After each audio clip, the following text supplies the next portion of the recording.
So, on behalf of the Harry Bridges Center for Labor Studies and the Labor Solidarity Project at the University of Washington, Tacoma, I'd like to welcome everyone back for another installment of our fall seminar series, Working Together. And I am really excited about tonight's speaker, whose work reminds us that exploring American labor never ends at its borders, right? This nation exists in a dynamic relationship with its neighbors, both near and far.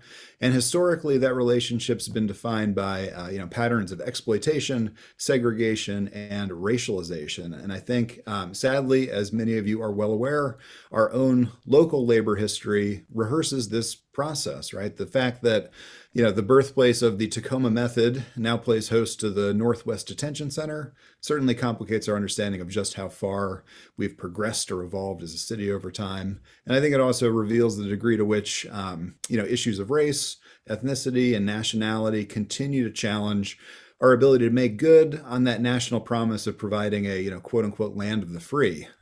As it turns out, historically speaking, this freedom has been available to some, but not all. And that freedom is often the direct result of the marginalization endured by those who came to this nation in pursuit of opportunity. And what they find instead is a system of state-sponsored oppression. And I think this is precisely the process that's critiqued by our guest tonight.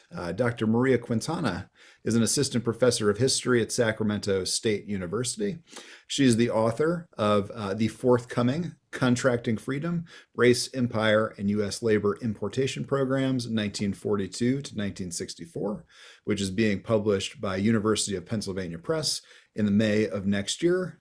It's a book that addresses U.S. guest worker programs that emerged during World War II with Mexico and the Caribbean, but it also explores how the construction of concepts like freedom, of citizenship, of belonging were in many ways overdetermined by contractual relationships between migrant workers and the state, the agricultural industries, and of course, organized labor. In the process, the sample that I've gotten to see of Contracting Freedom really looks at the tensions that surfaced during this period between immigration rights and civil rights. And Dr. Quintana argues that an intersectional approach to organizing that looks beyond borders is really the only way to kind of push back against racial capitalism. So it is, an absolute honor to have Dr. Maria Quintana here tonight. So please join me in giving her a digital round of applause. Thank you so much for being part of this seminar. I'm excited to provide a platform for your work, which I think, as we were just talking, it's incredibly important and just a monumental contribution to this scholarly discussion. As always, we've got some questions that were submitted by students ahead of time, but if members of the studio audience have questions, feel free to add them to the chat board. And I could not get out of this introduction without also mentioning that Maria is a UW alum. So in many ways, I know you're joining us from California this evening, but welcome home. It is great to have you back here in a UW-related program. Thank you. Thank you so much, Alex, for having me and for organizing the series. Thanks as well to the Harry Bridges Center for Labor Studies. I'm really honored to be part of the series and to also touch base with some longtime friends from the UW, as well as mentors here today. So thank you to all of you for being here. I am delighted to have you. So the title of my presentation today is From Civil Rights to Immigration Restriction, the NFLU and the Search for U.S. Labor Rights in the 1950s. Now, this is a presentation that will focus on one chapter of my book project titled Contracting Freedom, Race, Empire, and U.S. Guest Worker Programs. And it's forthcoming with University of Pennsylvania Press in May 2022. My book explores the history of U.S. guest worker programs, especially as they emerged during World War II with Mexico and the Caribbean. It is the first book to situate together the multiple contract farm labor programs that emerged during and after the war, whether the Mexican Bracero Program, the Puerto Rican farm labor program, or the farm labor programs with Jamaica, Bahamas, and Barbados. I show how New Deal officials in the United States and abroad conceived of the programs as anti-colonial efforts to ensure workers their freedom. Viewing these labor programs together, allows me to reveal the ways in which they were co-constituted across time and space, producing a liberal consensus that lives on with us today, as guest worker programs still seem a viable state-centered solution to the immigration debate, often offered as sort of an instrument to offset the deportation regime.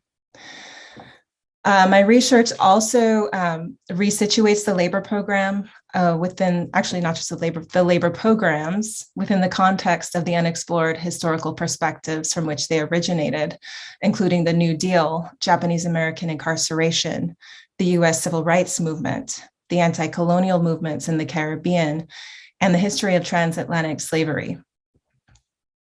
In my talk today, I'm going to attempt to place the Mexican Bracero Program specifically within the context of the history of the US Civil Rights Movement, as I found that it was the individual labor contracts and the language of rights that gave, in this case, labor and civil rights activists a sense that the Bracero Program could be a program of labor freedom. To start, though, what is the Bracero Program? Well, it was a contract labor importation program sponsored by the United States, which began during World War II, in which the US and Mexican governments agreed to allow for the importation of Mexican agricultural and railroad workers into the United States. It was thought to fill a wartime labor shortage, but continued past World War II. And it led to between 4 and 5 million men migrating to the United States for agricultural labor between August 1942 and December 1964. Along with the Puerto Rican labor program, it was importantly also foundational to the regional formation of Latinx communities in the United States. So, how were the workers treated? After the inception of the Bracero Program, many workers found that the promises of the contract were not fulfilled. The abuses of the Bracero Program are notorious. They were sprayed with DDT in state processing centers because they were racialized as diseased. They suffered from poor food and housing. They experienced long working hours, wage theft, and more. Their experience was in direct contradiction to the labor contract and agreement between the US and Mexican governments, which had stipulated rights and equality for the workers, as well as a, quote, prevailing wage. Now, someone who believed in the power of the state to secure the rights of the labor contract for braceros was civil and labor rights activist scholar, Dr. Ernesto Galarza. And it was he who led the fight for the unionization of braceros and farm workers in the California farm fields in the 1940s and early 1950s. Galarza heroically fought for the civil rights of farm workers and braceros for nearly 2 decades, as his union organizing efforts and scholarship attest. His attempts to ensure the civil rights of the bracero in the late 1940s really marked an innovative approach that at first stretched beyond the racial boundaries of national citizenship, as he strove to include Mexican labor migrants in his efforts towards unionization and civil rights for all farm workers. As Galarza stated in his book, Strangers in Our Fields, on the Mexican Bracero Program, it was published in 1956. And, he states, and as the subtitle suggests, the protection of the civil rights of the bracero is an aim that is implicit in the agreement and the work contract. However, what I found at the archive was something of a shock to me. I discovered that Galarza actually originally proposed the Bracero Program to the United States and Mexican governments in 1941 and 1942. And he offered the program as a sort of state-centered solution to the inequalities faced by Mexican migrant workers in the Southwest as a civil rights activist. Why would Galarza, who became one of the most powerful critics of the Bracero Program, do such a thing? Well, when he wrote to the US House of Representatives in February 1941, a labor importation program seemed a potential means to extend certain rights to Mexican migrant laborers, with enormous potential for the national inclusion of Mexican workers as, quote, legal sojourners within the United States. He saw a labor program as a means to resolve the, quote, immigration question, which he saw as one of the most important questions of his time. And he encouraged the governments to consider anti-discriminatory contract clauses that he thought would level the economic playing field for farm workers on both sides of the US-Mexico border. He also closely followed A. Philip Randolph's March on Washington for the civil rights of African Americans in the US military in 1941, which had resulted in President Roosevelt signing Executive Order 8802, which made the promise of equal opportunity, regardless of race, creed, color, or national origin, a legislative order that inspired labor advocates like Galarza. It also led to the creation of the Fair Employment Practices Commission, or the FEPC, in 1942. Now, this order, Executive Order 8802, became a key stipulation in all guest worker labor contracts throughout the programs, framing U.S. labor importation programs as inclusionary and race-neutral measures in dialogue with civil rights efforts. Now, Galarza was appalled by the actual living and working conditions of Mexican farm workers in the United States once he realized, of course, the realities of Mexican labor importation. He wrote to a number of civil rights organizations after the inception of the Bracero Program, trying to ensure the equal treatment of braceros, but he had little luck. He then decided to start a unionization campaign to achieve the rights of the contract for both braceros and domestic farm workers, He worked with the leaders of the Southern Tenant Farm Workers Union to create the National Farm Labor Union, or the NFLU. And they decided together to target growers in California. Galarza's move as part of the NFLU was strategic. It allowed him a chance to tackle his concerns regarding the Bracero program hands-on. He sought to change the program through policy reforms that would require growers to abide by the contract stipulations. If the contract could not be enforced, that is, if the Bracero civil rights could not be enforced, he would attempt to organize braceros himself in the fields to ensure their rights.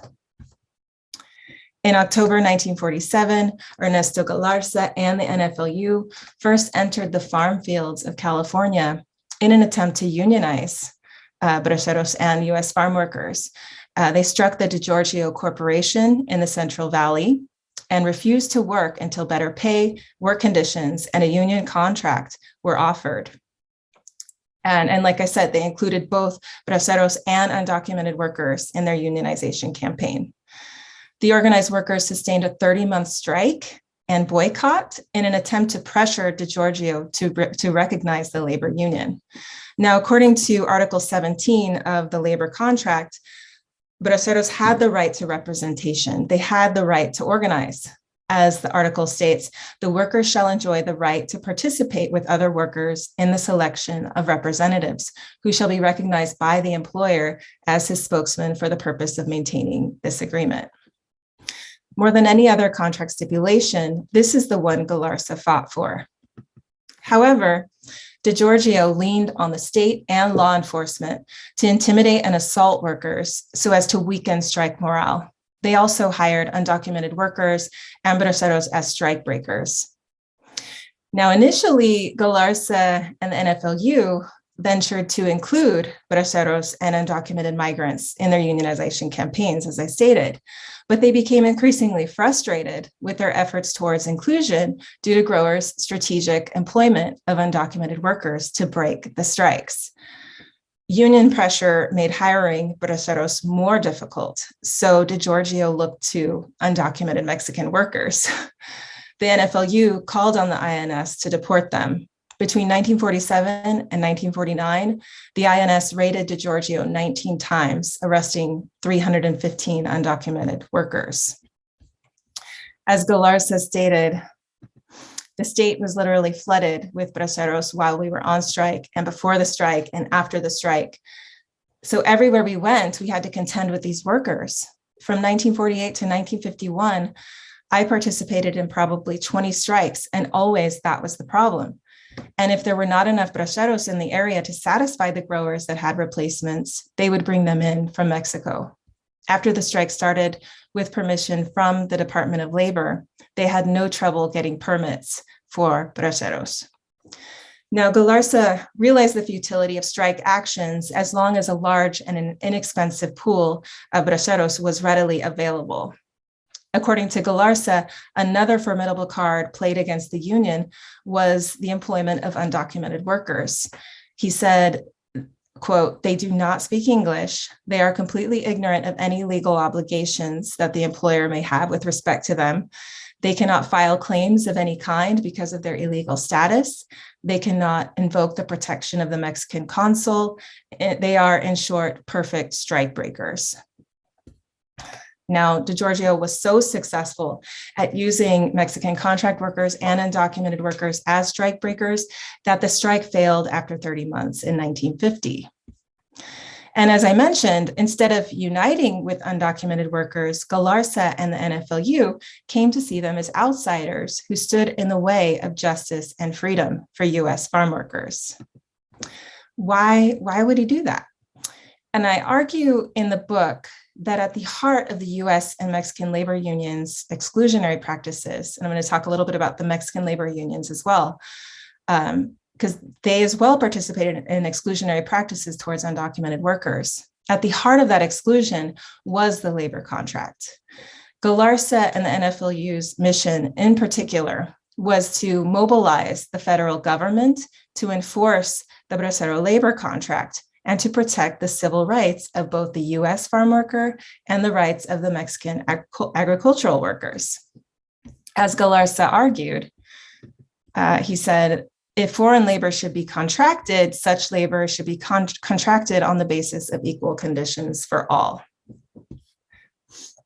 Galarza perceived that both the US and Mexican governments were failing in managing the Bracero program. So taking matters into his own hands, Galarza joined with the NFLU transnationally with Mexican labor unions, including Alianza Nacional de Braceros and the Unión de Trabajadores Agrícolas del Valle de Mexicali, the UTAVM, to attempt to unionize farm workers in the Imperial Valley. So they moved from the Central Valley to the Imperial Valley and try a new strategy. Now, the basic tenet of the agreements between the Mexican labor unions and the NFLU was, quote, the organization of contract workers into bona fide trade unions for the purpose of the enforcement of contracts.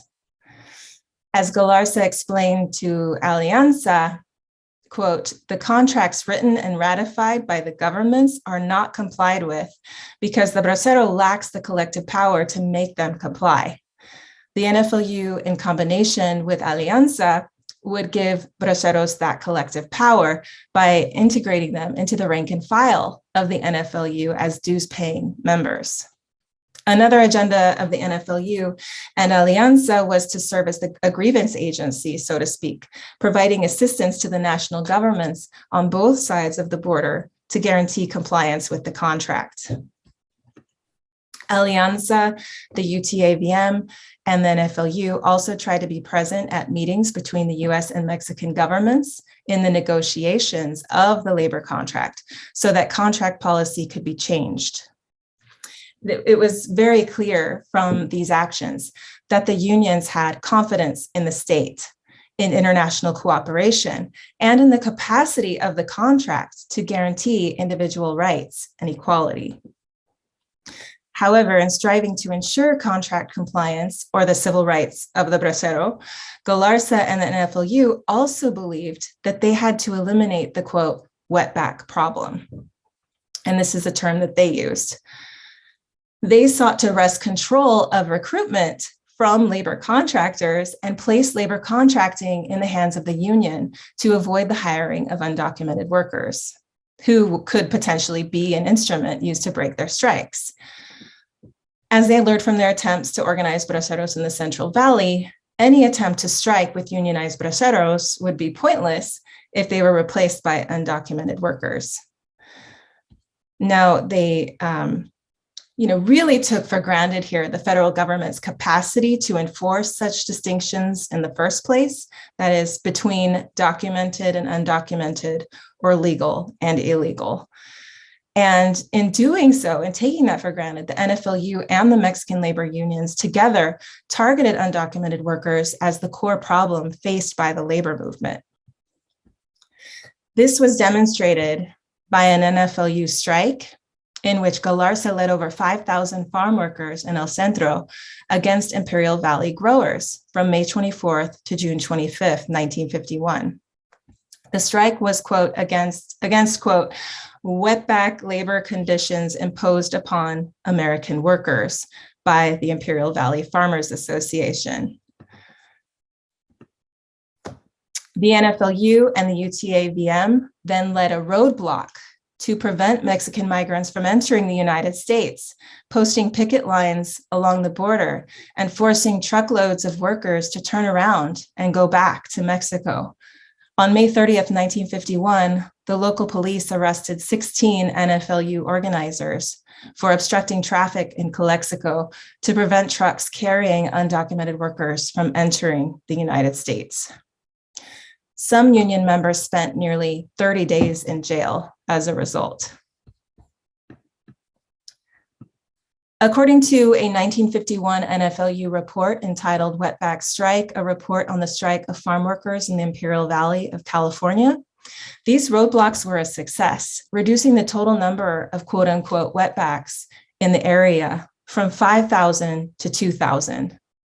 Despite the perceived success of these roadblocks, growers used 5,000 braceros as strike breakers, making braceros, as the NFLU stated, quote, a developing threat for the entire labor movement.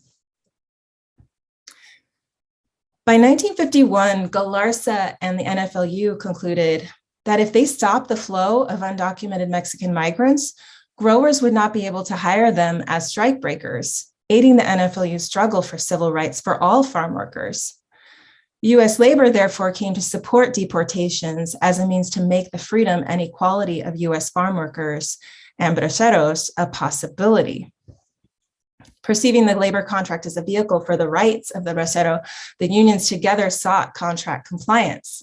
Without the contract, they did not believe they could defend Mexican migrants' rights. So the NFLU, Alianza, and UTA-VM focused on discouraging braceros from abandoning their contracts and encouraging them to report those who did. They contended that braceros, quote, will not skip contracts, but stay and fight for compliance with them. They also maintained, quote, it should be understood that these dually organized braceros would be both whistleblowers and vigilantes of all illegal workers in the United States. Both the NFLU and Mexican labor unions thought that unless the unions could prevent illegal immigration, their efforts would be pointless, revealing that US and Mexican organized labor worked alongside the Border Patrol officials and the INS to shape the politics and governance of the border at this time. As Galarza responded when asked if he allowed quote unquote illegals into the NFLU, he said, quote, they filter in, but we see they get out fast. In effect, growers' hiring practices during labor strikes, as supported by local police and the US federal government, pitted unionized farm workers in the NFLU against undocumented Mexican farm workers, leading unions to contribute to the racial construction of the quote unquote wetback and dividing workers along racial and national lines. Their attempts to secure farm workers' rights demonstrates how a discourse of equality and freedom could be mobilized to exclude and racialize an entire group of people as a threat to, quote, American standards of labor. And this threat found a name in the construction of the racialized figure of the wetback, making race essential to labor's civil rights project at this time.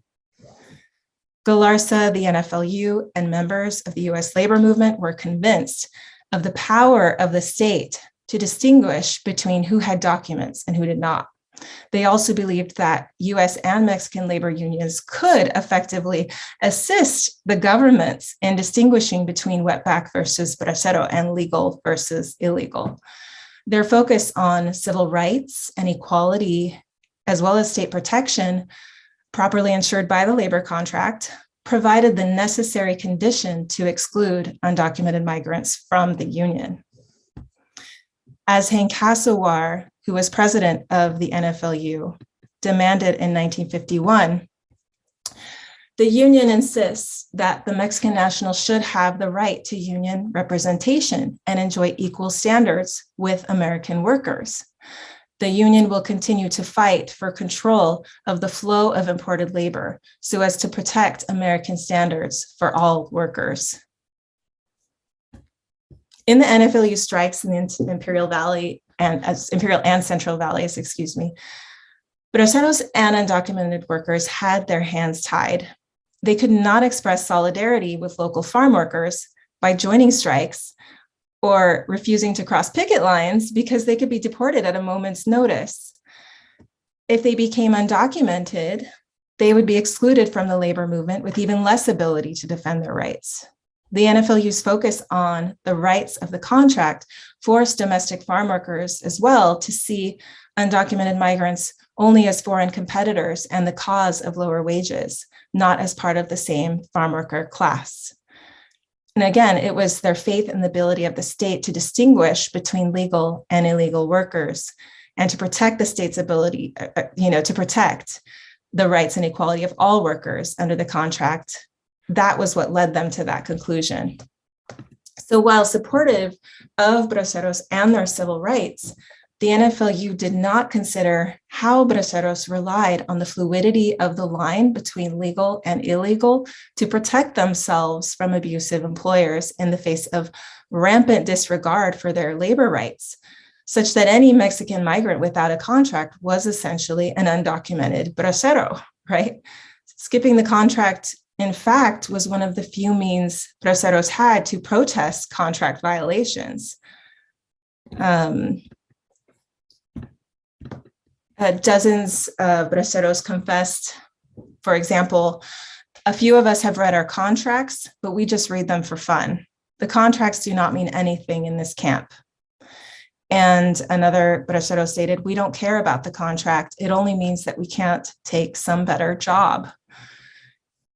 As yet another bracero stated, I have been a wetback twice, and I think you are more of a free man that way. This way, you are honor bound to keep the contract, but the bosses do not keep their part of it. In skipping their contracts, they challenged the power of the state and imagined alternative visions of freedom beyond just state governance. Despite braceros' alternative visions of freedom, the NFLU's discourse of civil rights and equality effectively yielded exclusionary impulses from the US labor and civil rights movement, reproducing white supremacy and inequality. By striving to ensure the state protections and rights of workers, US and Mexican labor really felt compelled to delineate who and who should not have access to rights, leading to new forms of state subjection, administration, and governance over Mexican migrants' lives. Organized labor's continued faith in the federal government's ability to fulfill the principles of equality and freedom of the contract therefore resulted in a crucial slippage in which a symbolic gesture of equality simultaneously fostered and obscured the unequal treatment of non-citizens. I'm going to switch slides here. The imperative of civil rights in the California farm labor movement led to the reinforcement of a racial system of immigration regulation based on a core paradox, a system founded on the principles of freedom, equality, and fairness that generated an ever larger cast of racialized, quote unquote, illegal immigrants. In other words, Galarza and the NFLU had unwittingly devised a dialectic between civil rights and undocumented immigration in the 1950s, such that the illegal migrant became the necessary condition to lay claim to civil rights, and the very concept of civil rights became the means to reify government authority and violence. I'm I'm going to take a sip of water really quick.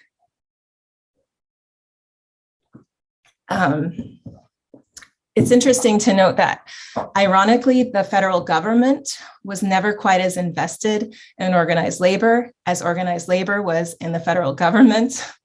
The US Department of Labor and a group of growers met secretly with the Mexican government under President Miguel Alemán to negotiate and administer an agreement to extend the Bracero Program. And this culminated in the signing of Public Law 78, extending, this was in August 1951, extending all farm labor programs with the goal of alleviating the perceived labor shortage resulting from the Korean War from 1950 to 1953.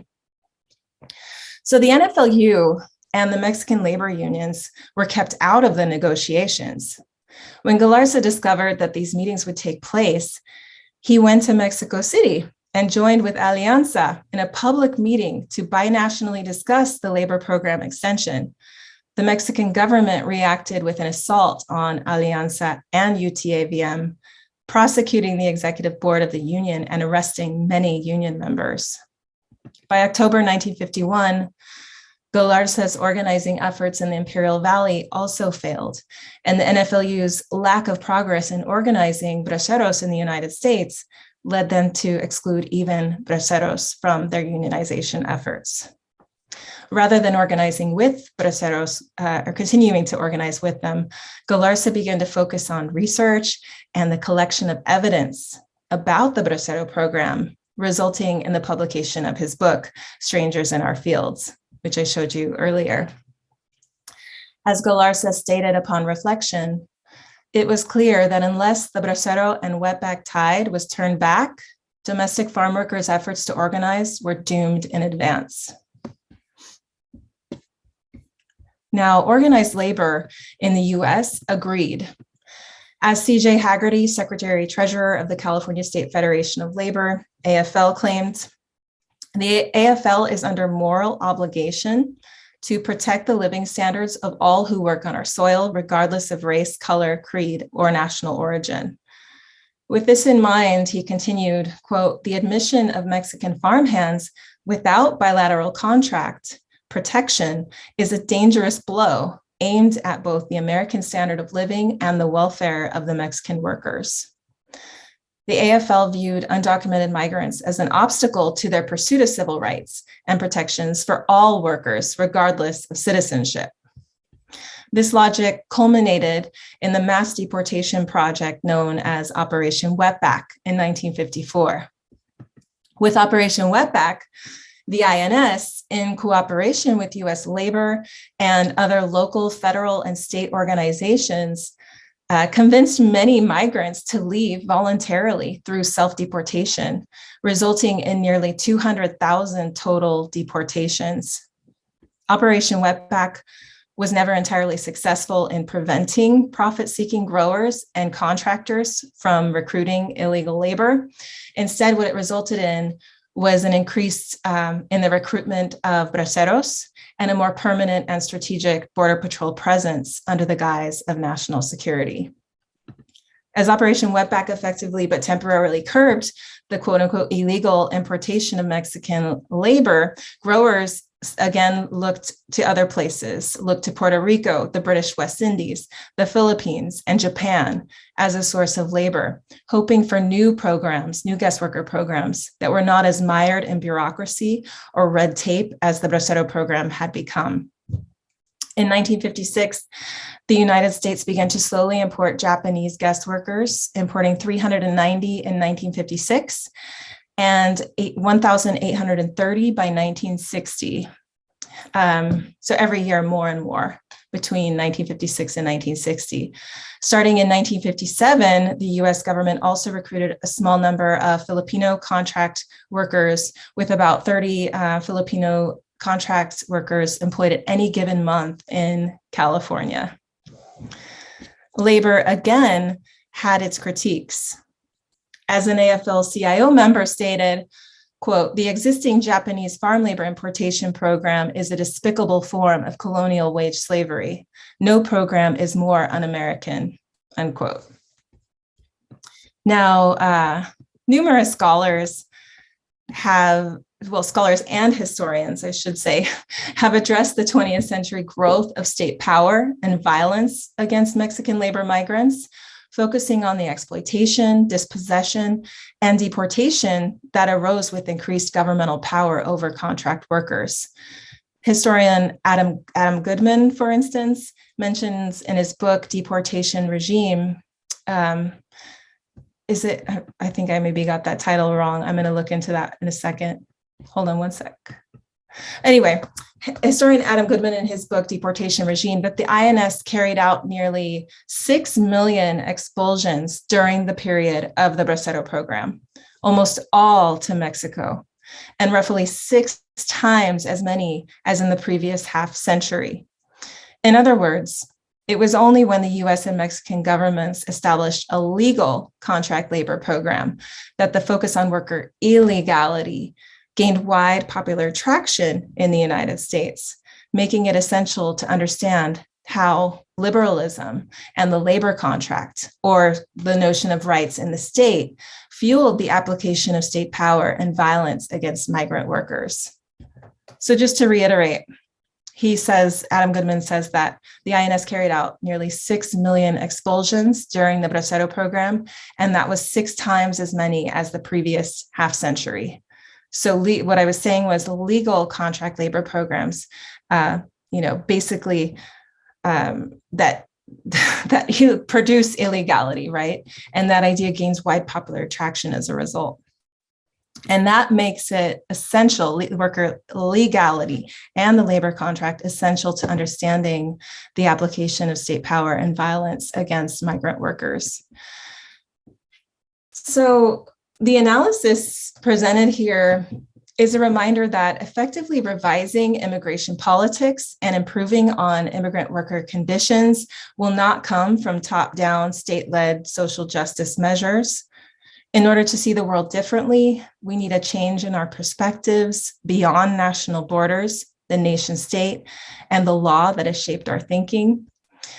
We must question the logic of liberalism that brought forth the labor programs in order to think about policy with greater nuance and as well avoid past mistakes.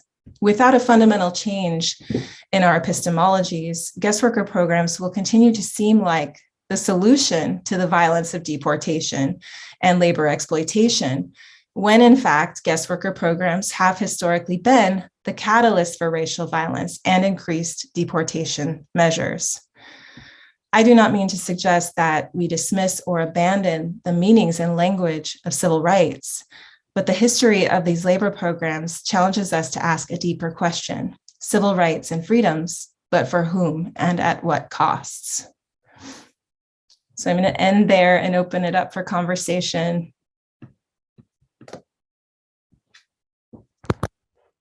Alex? Excellent. Thank you so much. That was absolutely fantastic. If you are in the audience and please join me in a round of digital applause before we get started with the Q&A.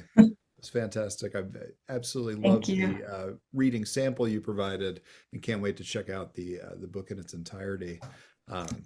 If you have questions, please feel free to add them to the chat. I kind of had some just general response. I mean, I think that this is, an incredibly expansive work, geographically, topically, this connection between citizenship and really like the creation or the perpetuation of race and racial categories, but also the role that law and labor played in that process. And I think, what's surprising to me about your work is the kind of complicity that we see that comes from the latter. And I guess my first question would be, whatever gave Galarza and the NFLU the impression that these contracts would be enforced? I mean, what about the experience of labor in America at that time led them to actually trust the apparatuses available to enforce those rules and contracts? I'm sorry, can you repeat the question? So the question was, what made him think that it would even be a possibility for the state to enforce the contract? Yeah. It seems like there's this kind of pivotal moment within this narrative where it's, the NFLU decides that they believe in the contract, they believe in the law, and they believe in the federal government's ability to enforce those laws. And my question would just be like, what about their lived conditions led them to believe that? I mean, everything I've heard about that labor is just, it was pretty oppressive across the board. Well, there was a number of ways in which both governments legitimized the labor programs and made them seem viable solutions to farm worker inequality in the fields.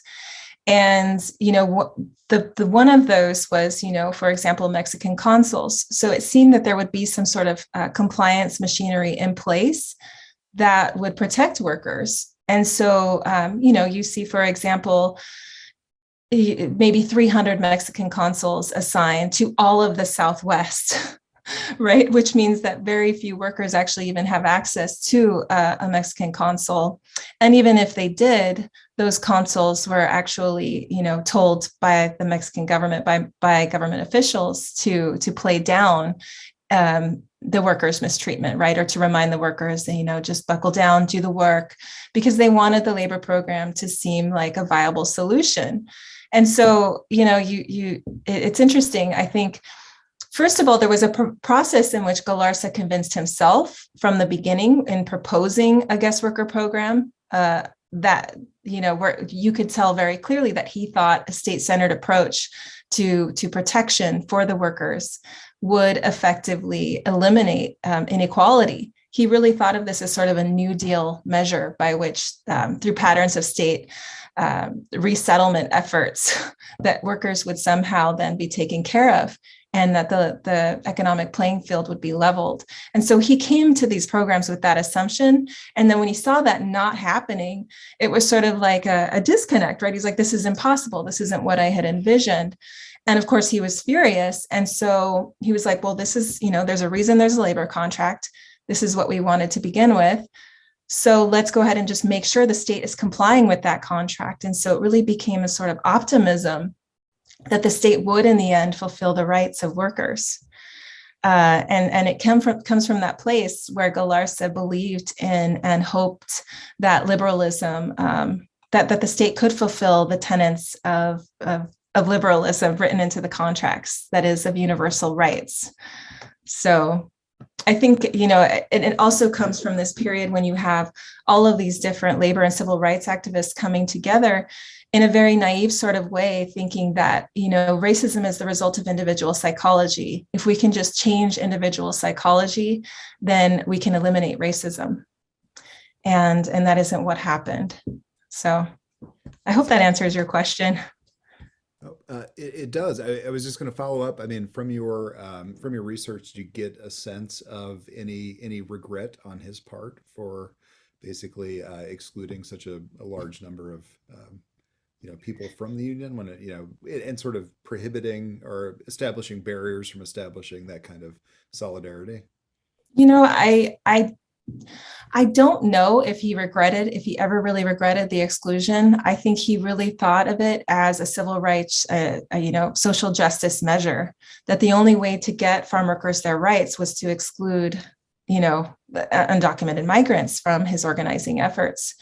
I think in the end, he thought that was still the right thing to do. So it's interesting, though, because I have read oral histories with Galarza that show that he kind of erases the fact that undocumented migrants were excluded from the movement. He says in one interview that wasn't the point, that the point wasn't to exclude undocumented workers. The point was to end the Bracero Program. And I think it's really interesting that he sort of revised his memory of what actually happened. And I think in that we can kind of see a sort of regret, an acknowledgement that probably wasn't the right thing to do. But I don't know. I mean, I might be reading on to him here, because I really thought that I really think that he for Galarza, political rights were the way to achieve equality. And since, that's what the contract did, and the Bracero Program was give rights to workers, then those workers who didn't have the contract obviously should not have those rights. in order to see those rights fulfilled, they had to somehow exclude those workers without a contract, because the contract provided the basis for their rights. And so again, there's a strong belief in the law and in the power of the federal government to assert, the protection of these workers. But in the process of protecting them, right, it results in these workers being subjected to state power. Yeah, he's a really interesting figure. I feel like you do such a good job of kind of telling his story or telling the history, vis-a-vis his own personal story. We mentioned before we went live here, it kind of reads like a movie. I mean, it's really, he's sort of a tragic figure in all of this. I just kind of wonder if he, has that sort of Shakespearean moment of realization where he, regrets his actions. I wish I could say that he did. I mean, what ends up happening after this moment is he ends up participating in a series of congressional hearings in which he reinstates, he basically proposes legislation to make illegal the employment of any alien, quote unquote, he uses the word alien. He also argued that would not be enough, even if there were legislation to make it illegal to employ undocumented workers. For he said, this is a quote I'm looking at, "Where will these tides of impoverished peasants turn once we have raised a dike against them?" So at the hearing, all of these hearings he participates in, what he ends up doing is again recommending his 1941 vision of cross-border sort of US-Mexican New Deal labor importation program that would make it necessary for Mexicans to migrate to the United States legally. And he calls this data solution the Joint Rio Grande Valley Public International Authority. So he renames it. But he says that creating something like that would basically demonstrate our democratic sincerity and eventually, remove the need for any sort of legal intervention against undocumented migrants, because it would ensure the benefits of the labor contract. Once you have the benefits of the labor contract, you no longer even have to pursue migrant illegality as a legal concern. So maybe he thought that this could potentially be the end of the Border Patrol, for example. So a very optimistic view on his part. And, again, farm workers, the struggles for farm workers justice is something that he fought for his whole life. He committed his life to this. And I don't want to downplay his heroic role as an activist, because he was really a sort of, I want to say, David and Goliath figure. I mean, he literally, picked up a rock, and just threw it at these agribusiness giants and attempted to take them down because of the way that they were treating workers. And I don't think we can discredit him because of this, right? I mean, I think at the same time, we have to take into account the whole figure and the whole picture of what he attempted to accomplish in his lifetime. So that's what I attempted to do in telling his story. Yeah, no, it's a fascinating story. We've got Michael McCann is in the audience, and he's got a hand up. Michael McCann, who's a multiple time LSP guest. I'm going to unmute you, Michael, if you're there. You should be able to ask your question. I'm here. Thank you. Thank you. Hi, Michael. Hi, Dr. Quintana. That was a wonderful talk, and I look forward to reading the book. I may even ask you for a peek at it, but when's it going to be out? May 2022. I may ask you if I can look at a copy. I'll buy a copy for sure. Anyhow, it's Excellent. Fascinating, and it touches on a lot of my own interests. And I have a sort of slightly multi-part question, but it's all comes from the same thing. I've written about conscripted Filipino workers from the early 20th century on throughout the 20th century. And the interesting thing was that they organized in unions around a very clear rights-based strategy, but out of a sort of union organizing rights-based strategy, they were decidedly anti-capitalist, anti-imperialist, anti-statist, and so forth. So part of the puzzle to me is, why did that happen? And it seems to me there's a couple of things here in comparing the two stories. I don't know if you've thought about these stories at all. And it's probably true that the Filipino experience was a fairly small scale one. But one was that, the Filipino workers were conscripted under a contract arrangement, but that was entirely outside of the state. And while they were often fighting battles to have contracts enforced by the state was not a party to the contracts themselves. they're always with these, what I guess you would say, private contracting establishment, which is extremely corrupt, even more corrupt and more exploitive than what happened in the Bracero program. And I know that, and it's interesting to me when I have written about this, about the ways in which the Bracero program, because it was state negotiated. I think it was the first time the U.S. government actually negotiated a contract with another country for workers. I may be wrong about that, but that's my impression. So that's one difference. A second is that the continuity here is the AFL. I mean, the AFL always pursued a divide and conquer. Well, after they were just totally opposed to any immigrant labor, then they always pursued a divide and conquer strategy, which is to turn migrant workers against each other, whether they're documented against undocumented and so forth. And that seems to play a really big role here. And I know that sort of popped in and out of your story, but I wasn't sure how much you thought the AFL mattered. And then the final piece was World War II. The Bracero program, as I understand it, really was generated out of the need for labor created by World War II for production during wartime when a lot of other workers are off fighting and so forth, and including other migrant workers, Asian workers, Filipino, Japanese, Chinese workers, and so forth, are off employed in other ways. And I wonder how much, that the original plan was tied to the war, but when you get into the post-war period, the labor demand continues, but how much of that allows this kind of extreme divide and conquer exploitation to take place? So those are three questions, but they're sort of related to one comparative thought. Great. Okay. So let me, if you don't mind, I'm going to list them. So the first question was about, had there been a previous labor program? Yeah, I mean, well, there was certainly a contract labor program, but it was outside of the state. And how much did that matter for what eventually happened? Because I think that the workers didn't invest. They invested in rights, but they didn't invest in the state because they weren't really fighting. But the contractors weren't really government sponsored or sanctioned or regulated contracts. It wasn't a government deal. And it's a different kind of politics of resistance, I guess is what I'm asking.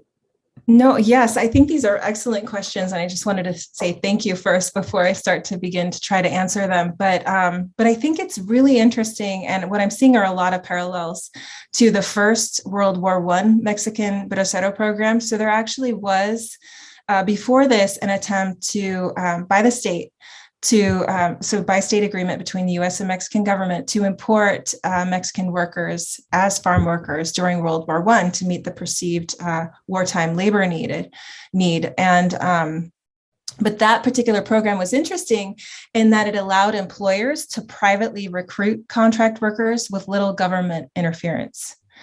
And since local government offices lack the power to enforce the contract, there was a contract. The lack of government authority or expansive authority to govern the contract meant little was achieved in protecting contract workers in the face of exploitative employers. And so you see sort of the same thing emerging there as what you saw with the Filipino contract workers. So what happens is the coercive power of the employer determines contract worker treatment before the 1940s. Yeah, that was my point, is that, I mean, before World War II and before the World War II Bracero program, I mean, there's a contract system, but it's all private, and it's even more exploitive, if one could say that in some way, because there's almost no government interference at all, except through lawsuits and pulling the government in piecemeal here and there to enforce contracts and that kind of thing. I think this is where the New Deal fits in really nicely, and Absolutely. why, and it helps to explain why. Yeah. Because, what happened with the World War I programs is that they failed, right, to guarantee the protections of Mexican contract workers because they left it up to private recruiters. And you can actually see the same thing happen with the Puerto Rican farm labor programs. Prior to the 1948 Puerto Rican contract farm worker programs, you see private recruiters recruiting Puerto Rican contract workers, but there's no state involvement. And then when the New Deal happens, you see state officials starting to make the point, and labor advocates as well, that perhaps the state could interfere, that the state could, that the labor program itself could be capaciously managed such that the welfare of the workers would be guaranteed, right? Right. And That's so, what and I'm so what happens after the New Deal is like the slew of protective government agencies, and those formed in the 1940s, often in response to labor unionization efforts. And those were sort of what allowed for the state to govern each labor program and strive to protect contract freedom.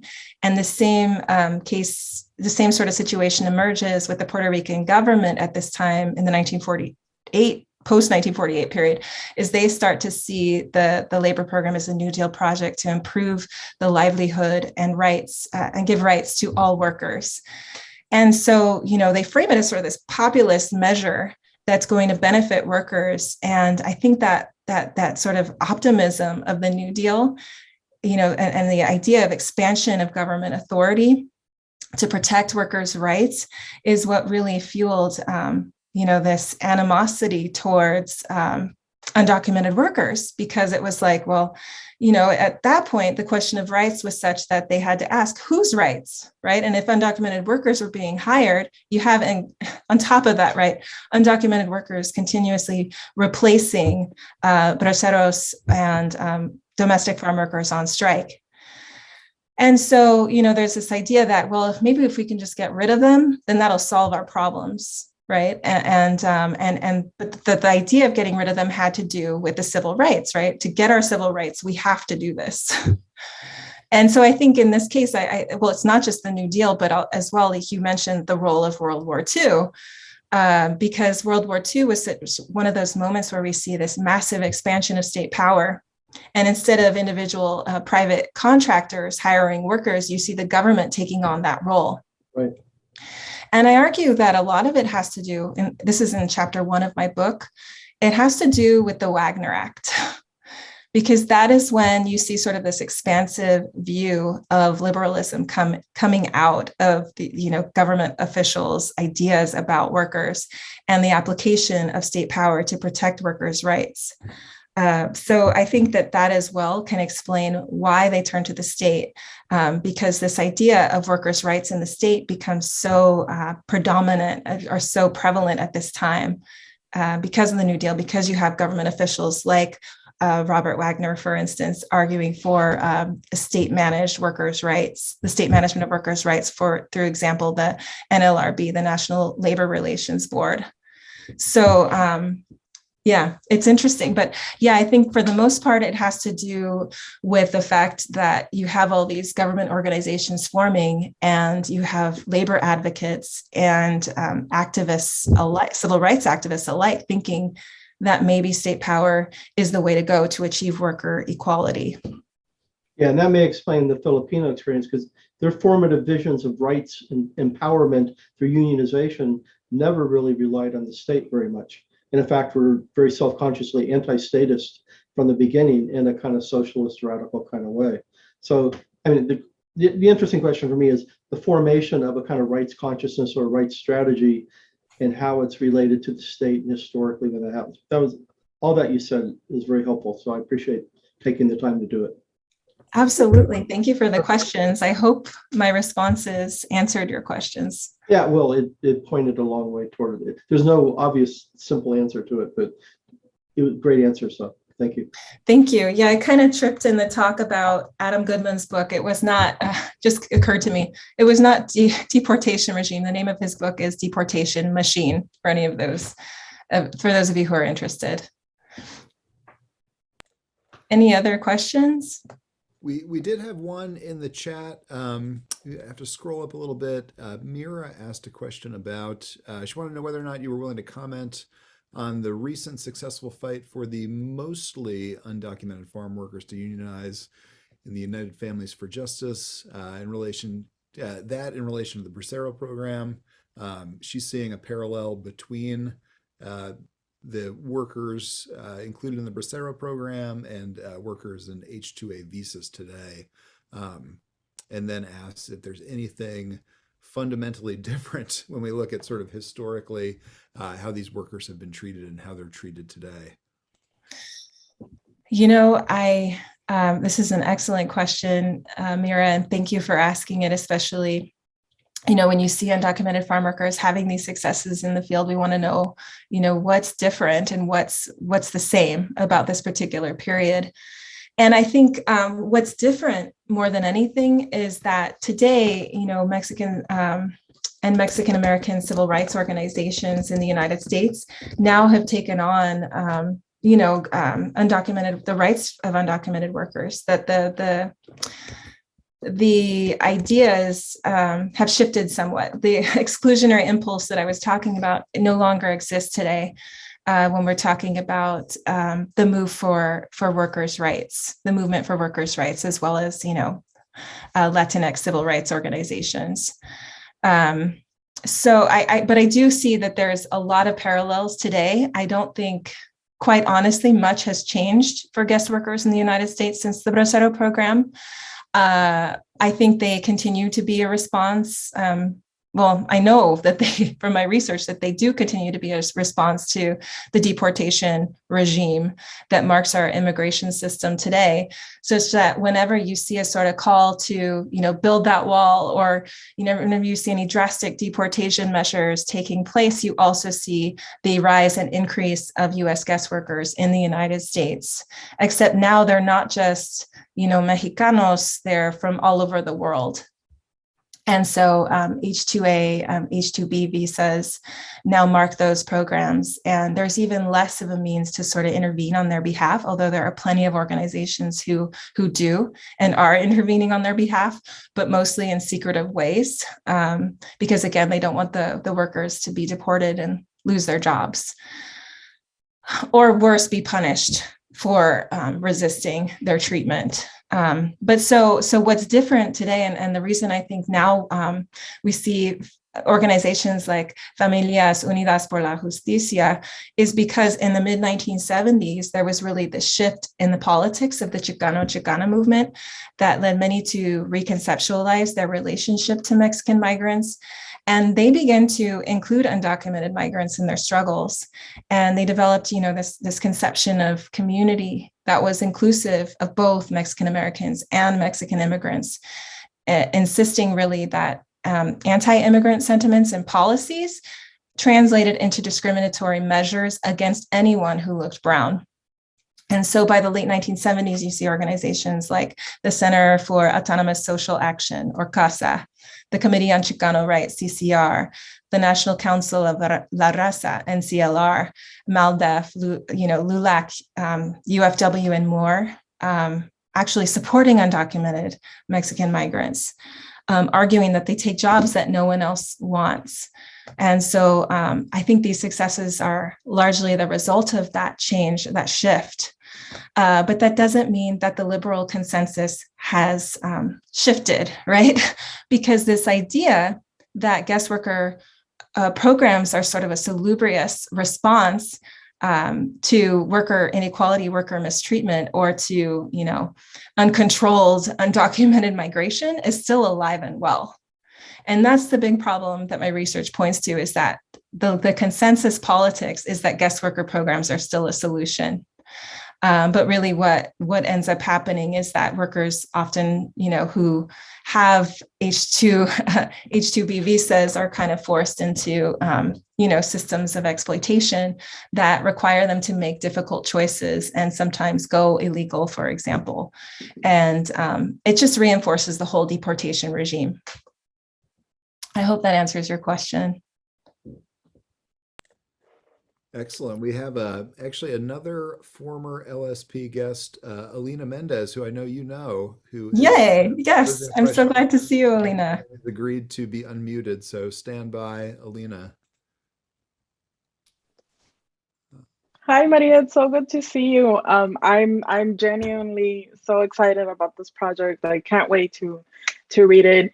I put my question in the chat, but I'm happy to ask it out loud. Okay. I'm just hoping that you can tell us a little more about the other chapters in your book. I think it's so fascinating that you're bringing in this relational lens to these different guest worker programs that usually are seen individually. Thank you. I'm so happy to see you as well. It's been a while, so it's really good to see your face, and thank you for the questions. And I can't wait to share the book with you. So each chapter does something a little bit different in the book. The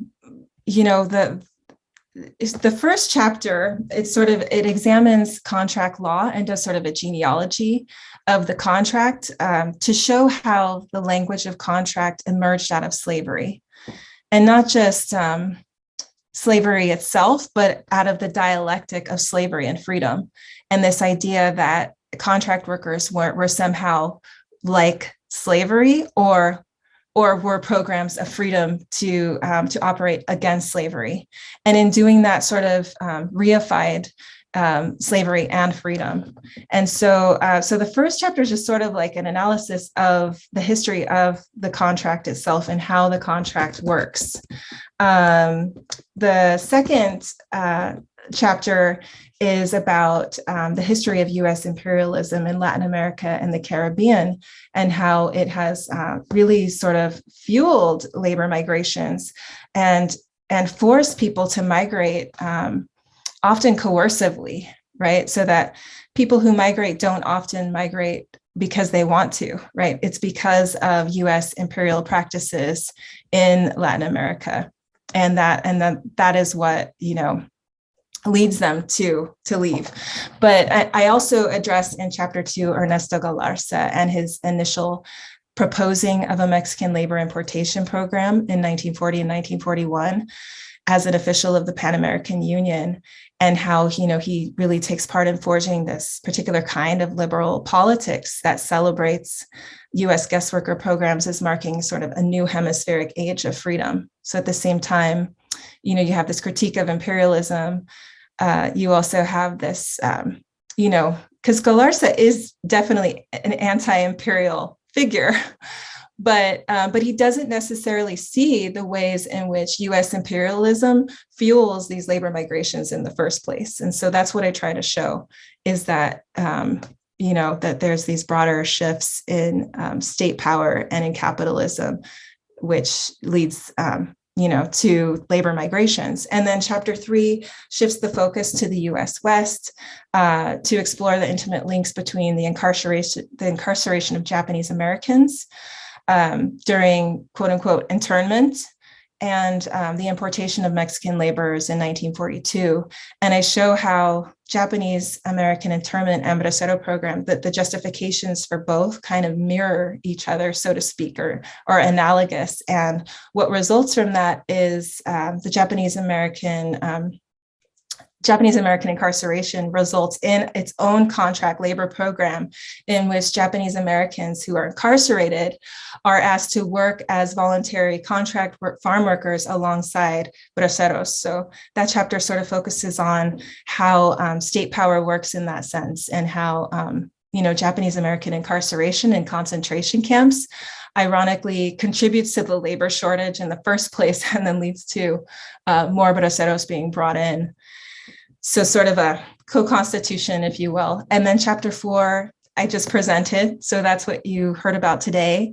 And then chapter 5 details how Puerto Rican officials who were trained in the United States and steeped in New Deal liberalism configured this sort of their own sort of US labor importation program in the late 1940s. And I show how, the Puerto Rican labor program and the Puerto Rican government really was thought to serve the greater good, however it saw fit. And so they framed the labor programs around this expression of democracy and goodwill. And as sort of as part of this post-colonial model of governance that transpired on the island in the 1950s as Puerto Rico became a commonwealth. And, the labor programs they seem to be one of those government initiatives to promise the right to self-determination of all peoples.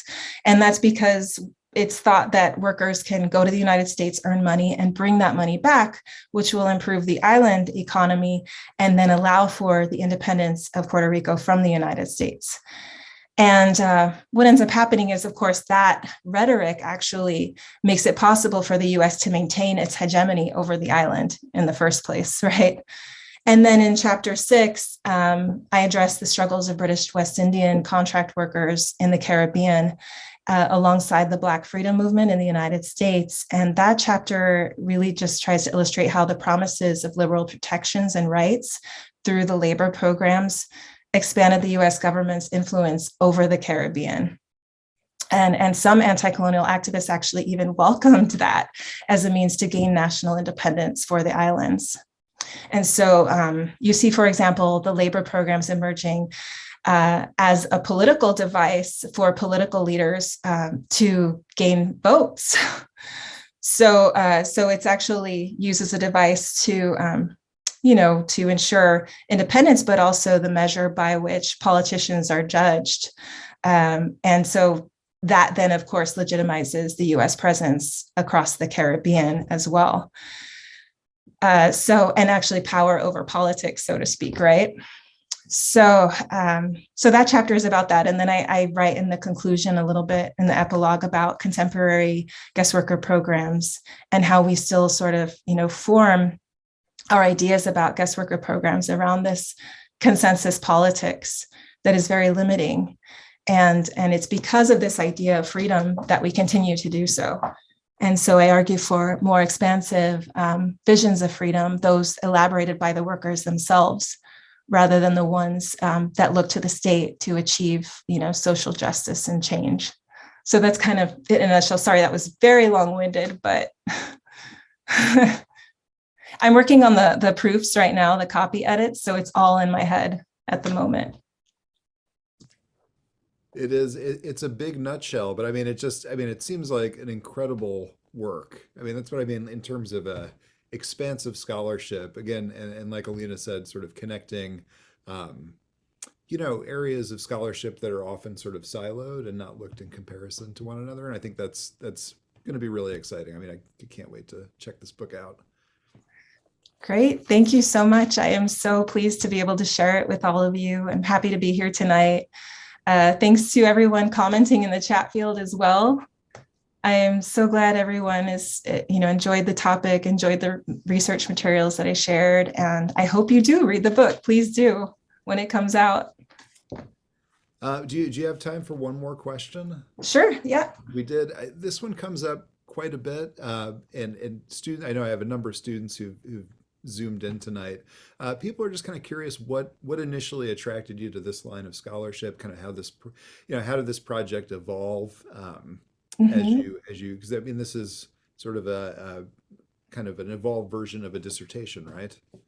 Yes, absolutely. And that's a great question as well. And, it's, I started as a PhD student at the University of Washington, studying comparative colonialism. And I was really interested in the history of US empire as it pertained to US workers. And I grew up in Anaheim, California, in a predominantly Latinx neighborhood. And, my father worked in manual labor. And I was struggling to understand this sort of dependence on day laborers in the area in which I grew up, and this consistent turn to, Latino labor to do most of our service work in this country. And so that's kind of where I started, was my interest there. And, of course, once I started to study it, I realized all fingers pointed to the Bracero Program as the state program, which could really demonstrate this dependency on, Latinx service labor. And even more than that, I started to read all these studies on the Bracero Program, but none of them seemed to hint at the imperialism of the labor program itself and how the program was a product of US empire. And so because I was studying these fields, I expanded my research beyond day laborers and started to study the history of the guest worker programs. And I went to the archives and started to find so much interesting materials on it that sort of a light bulb went off. And I realized that there was so much more to be said about the Bracero program than it had been written. And if we, put it within these new contexts, from these new perspectives, and compare it to these other labor programs that emerged at the same time, we can kind of understand how this program emerged as a project of US imperialism very easily. And so that's what I aim to do. But a lot of it was also influenced by my advisors. So I'd like to, of course, give a shout out to Moon Ho Jung, as well as Ileana Rodriguez Silva and Jim Gregory, as well as Adam Warren. Of course, they along the way helped to shape my ideas and thoughts on this. And so, there are, of course, a lot of other friends and scholars along the way helped. But this is where I ended up. And just, yeah, it's been a real joy, a real roller coaster ride, but also something that I'm, very proud of, but just as equally committed to politically. Excellent. It looks like some of the people you just shouted out are actually on this call right now, which is they are. Oh, yeah, that's awesome. Thank you for sharing that with me. I didn't actually get a chance to look at everyone in the audience, so.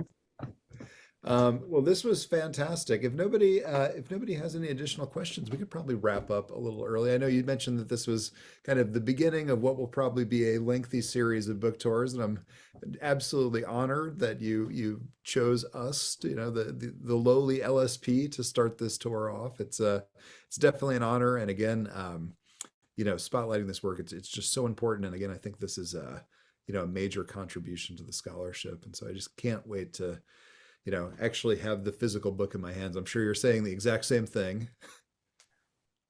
Yes, I am. But I am equally as thrilled to be here. And I'm so glad this was the site for my inaugural talk about the book, because I'm really excited to share it with you. And, I think University of Washington Tacoma, as well as the Tacoma Labor Solidarity Project, are both phenomenal places and also phenomenal projects. So I couldn't be more thrilled to share it. Excellent. Well, thank you so much, everybody. In the audience, please join me one last time for a round of digital applause. Thank you very much. And in case anybody was wondering, we are not in the same room despite the similarity of our backdrops. We were talking about that before. Yeah, I know. Yeah, mine is actually not real. I wanted to pretend I was in the library studying, but it looks very, very studious. Yes.